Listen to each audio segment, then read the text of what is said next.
How's it going, Diablo fans? In today's video, we will be doing a deep dive into what I feel are 10 realistic expectations for the upcoming Diablo 4 game. For those who are wanting to skip around between the topics, there are timestamps toward the top of this video's description that you can pick the topic you're interested in, but for those who stay a while and listen, I hope you enjoyed the video. Let's get started. Number 1. Having the game be PC only at launch.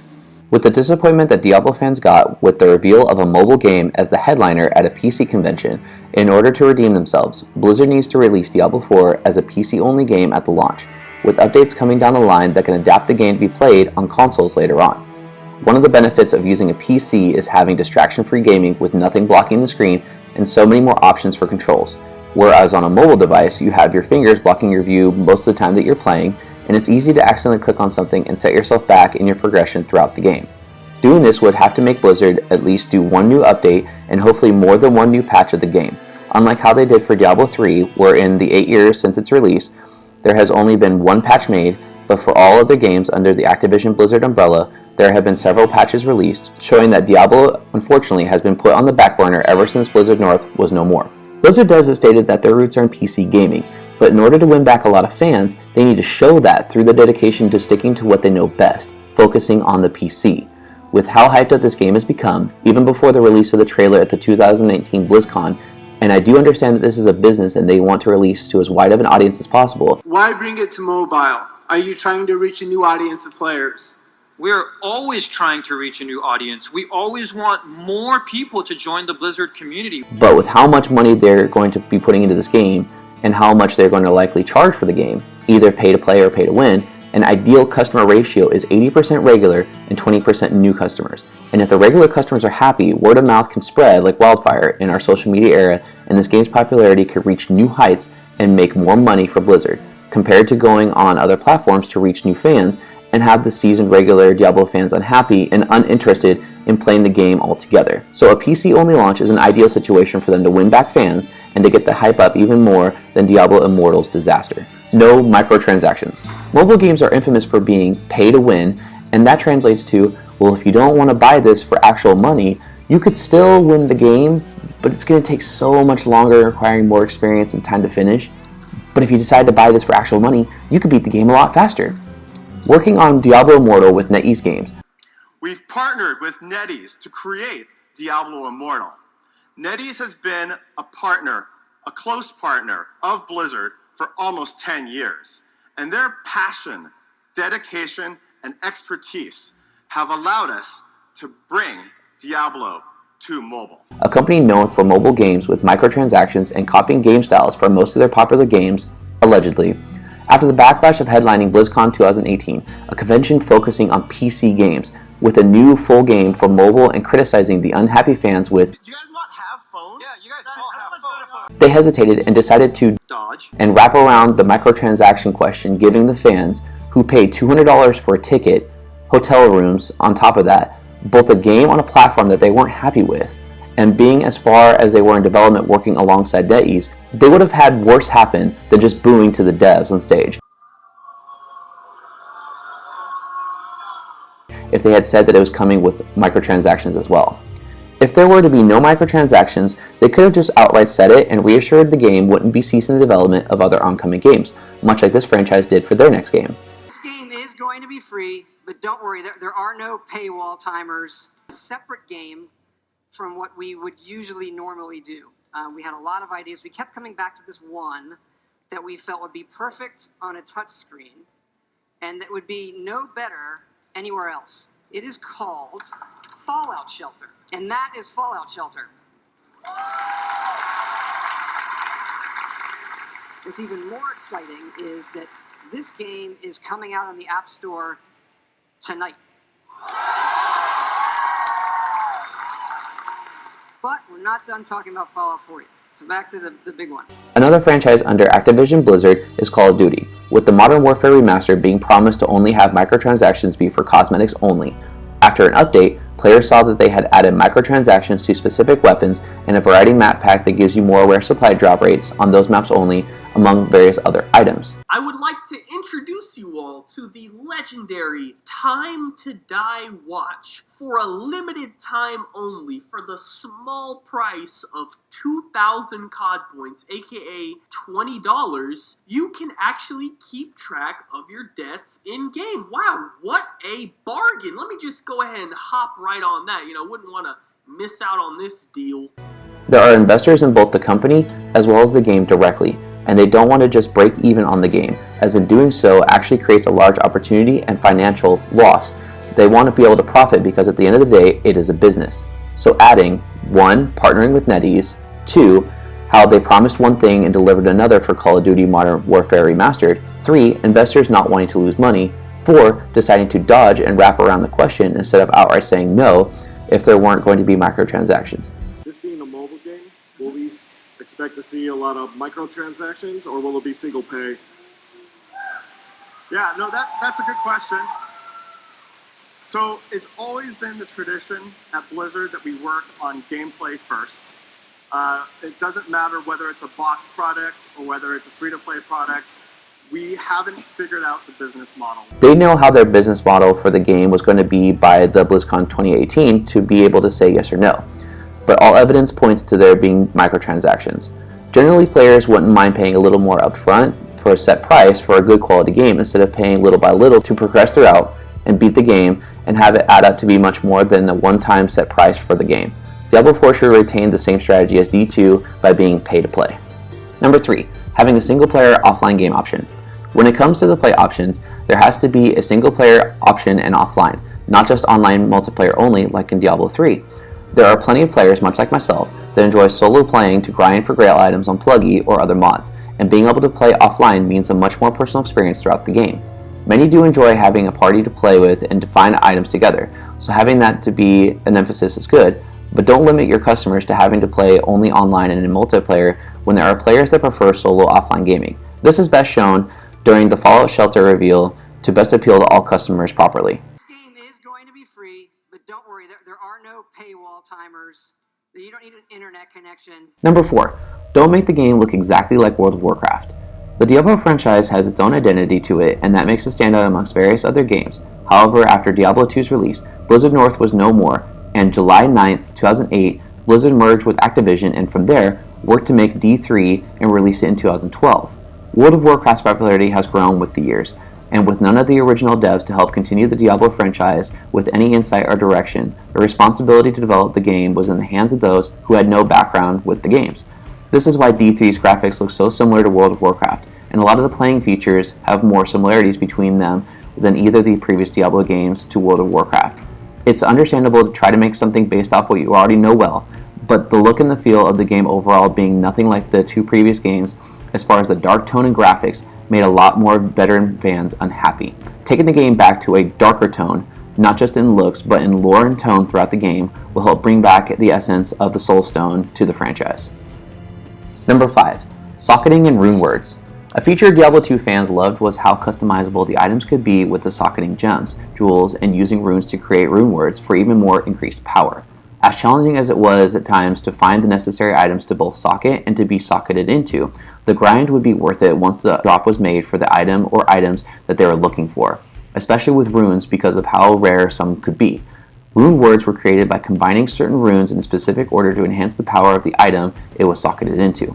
In Diablo 3, however, rune drops were taken away, but instead added to the skill tree to be unlocked and used as players desired. No rune words were able to be done, and a lot of seasoned players were unhappy with this change. Even for the launch of Diablo Immortal, the devs were unsure as to the future of socketing and using runes. Is the possibility of socketing returning with the possibility of runic keywords, as in like in Diablo 2, where you could combine certain runes to create certain effects? Yeah, so I can't speak to runes and rune words specifically, but we are currently looking at itemization. We're looking at Diablo 2, we're looking at Diablo 3, and we're trying to figure out if we want to do something like that or something entirely new. But for Diablo 4 coming up, they should keep the socketing system the way they had it in Diablo 2, as it was perfect as it was and easy to both understand and use. Number 6. Fixing the item drop rate system. One of the biggest issues for experiencing the excitement and appreciation for grinding for items in the game was the increased drop rate for rare, unique, and legendary items in Diablo 3. In Diablo 2, when the said item dropped, it was a big deal and it felt like a true accomplishment and made customizing your character that much more unique, since not every player would experience getting those items. In Diablo 3, the drop rates being high for said items seemed to be pandering to the newer players to get to experience of having better character builds in a shorter time than the Season 2 Diablo players would take pride in having so many hours work towards finding those items. The higher drop rates made the items feel much less legendary, unique, and rare.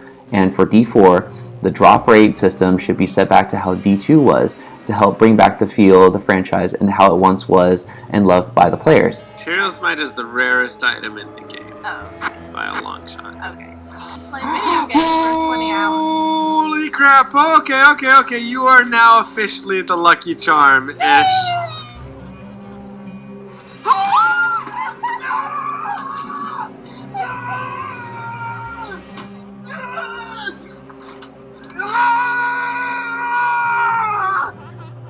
Number 7. Putting back in the skill tree and attribute system. Diablo 3 saw a lack of a skill tree and attributes before level 70, something that greatly disappointed a lot of the Season 2 Diablo players. Taking away attributes in the early levels of the game meant that every player of the same character leveled up the same, and that lack of a skill tree meant less customizing to make characters unique and have more personal experience within the game. Attributes changed to Paragon points, and that only started after level 70, and the points could be switched around as the player pleased, meaning less at stake for the specific character builds that, again, made the experience less unique and exciting to play, since in Diablo 2 you can only change your attributes once per player difficulty. Blizzard possibly did this to appeal to new players and to make it easier for them to get the same feel to them in a shorter time, as a Season 2 Diablo player has spent hundreds of hours building up their specific character and taking pride in their hard work and grinding to make that happen. Keeping the skill tree and attribute systems the same as Diablo 2, where it was easy to understand and use, will help ensure a better experience and keep a lot of the feel of customizing characters similar to how players love in Diablo 2 and wished Diablo 3 would have been. Number 8. Don't retro for nostalgia. Blizzard decided to make a joke of some of the characters in Diablo 3 that fans love from Diablo 1 and Diablo 2 by retroing them for the sake of nostalgia when they didn't really fit the narrative of the story. In Diablo 1, the Butcher was a beloved character for how scary he was to face for the first time playing him, and how abrupt and immediate his fight was once you opened the door to his room, with him racing out toward you saying, Fresh meat. And how he wouldn't stop chasing and hacking at you until one of you was slain.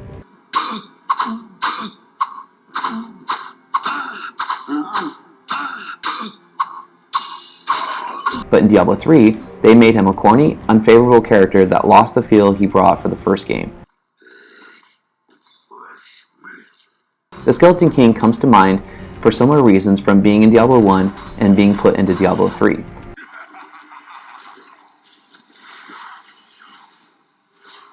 Also, the Acts 1 and 2 in Diablo 3 were pretty much the same structure as in Diablo 2, when those Diablo 2 acts had meaning to the story as they told the saddened truth of what happened to the playable characters from the first game, with the Amazon becoming Bloodraven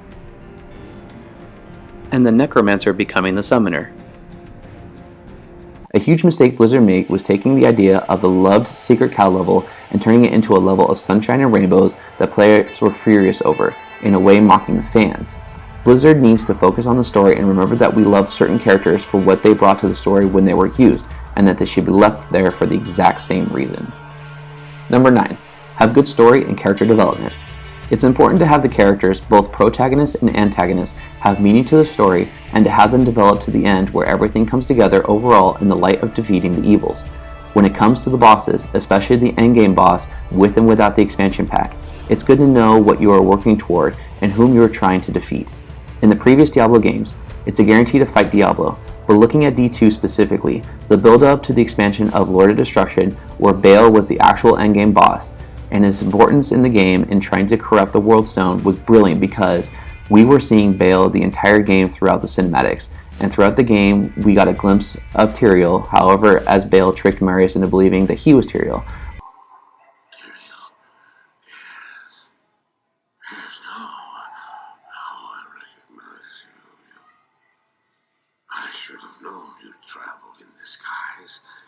The voices and demeanors of the real Tyrael and Baal hiding in the shadow to fool Marius were noticeably different to believe you weren't actually seeing Tyrael, but rather seeing something bigger at hand with the story.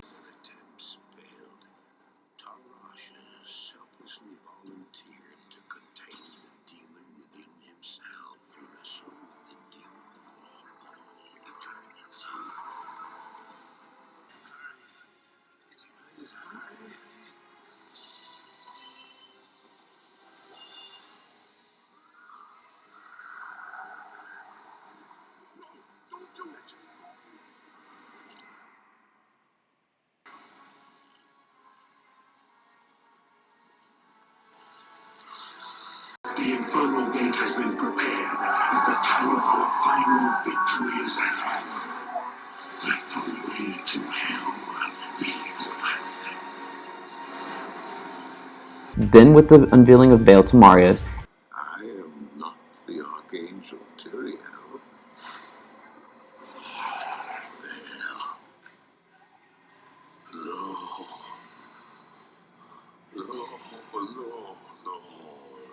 and its destruction in its wake, now with the Shard of Destruction in his possession, perfectly developed his importance in the final act throughout the game.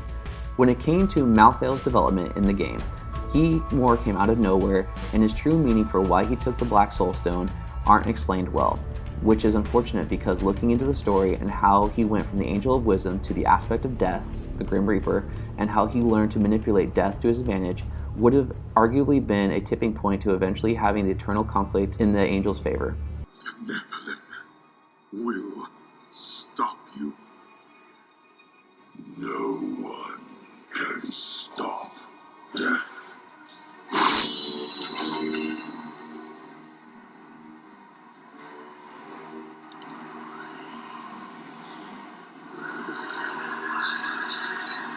As for Diablo 4, with Lilith being brought back from the void, as well as having Inarius being bound in hell with nobody to guard him for potential of him being freed, to develop their stories throughout the game up to their debuts, especially with all the subtle nuances, by 3 they come, possibly hinting the prime evils being 3. This would make for not only amazing gameplay, but the story to have the players invest into in such a high chance of being amazing and help retain the veteran players, and excitingly, bring in new players. Number 10. Learn to take constructive criticism better. When it comes to putting out a product for your fans and wanting them to love it, you need to understand that you have opened the door to not just positive criticism, but negative as well. And Blizzard needs to be able to take constructive criticism a lot better. Listening to your fan base, not just trying to appeal to new fans and go into new markets and platforms, is how you help keep a good, lively fan base that will support you in times of change and keep your business going. But at BlizzCon 2018, they decided to criticize the fans for not favoring the choice of going to mobile as the headline of a PC convention. Do you guys not have phones? Yeah, you guys all have phones, right? The out-of-date April Fool's joke comment got more applause from the fans than the Diablo Immortal reveal did both days combined. I just was wondering, is this an out-of-season April Fool's joke? No. And continuously not being able to give answers to questions your fans wanted to know doesn't help give hope for a bright future, especially since the game is set to come out in fall 2020, and you're revealing it 2 years in advance saying, These are all things that we're evaluating. We're looking at Diablo 2, we're looking at Diablo 3, and we're trying to figure out if we want to do something like that or something entirely new. Unfortunately, we're still too far out to be able to say for sure. It's too early to say. So I can't speak to runes and rune words specifically. Blizzard needs to keep focus on staying in PC at launches and creating updates later for other platforms to give core fans what they want and will pay for. Let them spread the hype, and then give new fans who would rather play on consoles a chance after updates allow them to do so. And lastly, when all else fails, you have to give the fans the hope that exactly what they want is actually indeed coming. Because just before BlizzCon 2018, there was supposed to be a video for Diablo 4 to be shown, but the idea was pulled and Diablo Immortal's reveal took its place, and we all know how that went. That's going to cover everything in this video. To briefly recap, the best idea, at least from my standpoint, is to keep the same systems and models from Diablo 2 in play because they were really well understood and user-friendly for all fans, and it made the game much more of a personal experience, allowed for more unique character build, and made the replayability greater as the gear and experience was made better with each difficulty played, and made pluggy Holy Grailing a lot more fun as you got toward the higher levels, especially the high 80s and beyond. Being able to make the necessary updates on the cosmetics is fine, as we all know change is inevitable, but keeping the if it ain't broke don't fix it systems that we all know and love from Diablo 2 in play will help make for a much more enjoyable game, and having the great story to follow with meaning and depth for the characters will guarantee a win back for a lot of fans whom were unhappy with the Immortal reveal. There's so many more things I could have covered, but what do you think of this list? Leave your thoughts and possibly your own list down below in the comment section, and I will see you all in the next video. Blessed